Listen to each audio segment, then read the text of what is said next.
آقا برای آتیش ما خاموش میشه همش.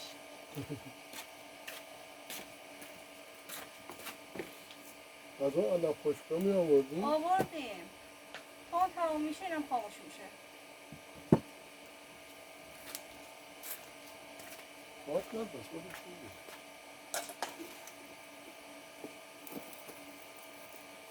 اینم آخه خیساش آورد. بله؟ خیسایی نه. آه خیسه هم به خاطر اونه؟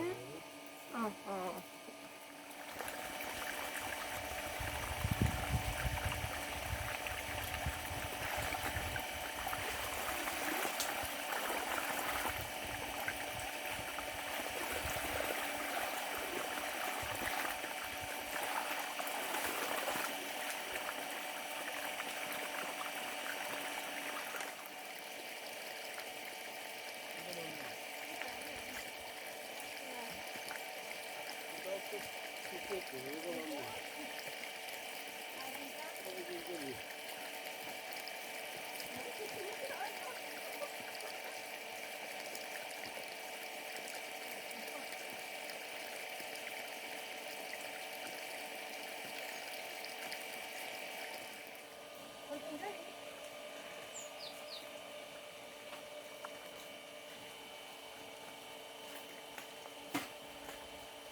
آب میخواد؟ آب میخواد آب میخواد.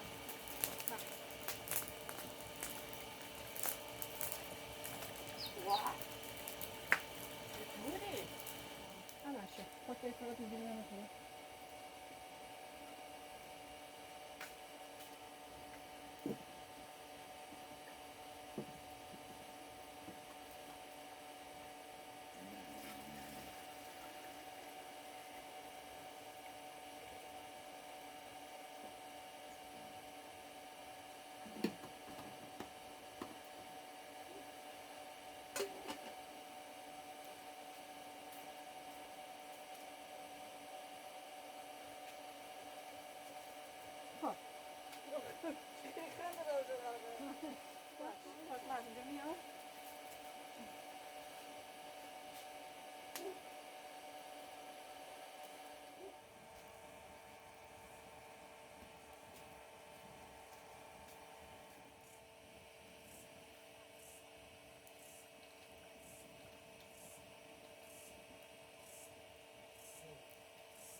آب پوشی؟ آره.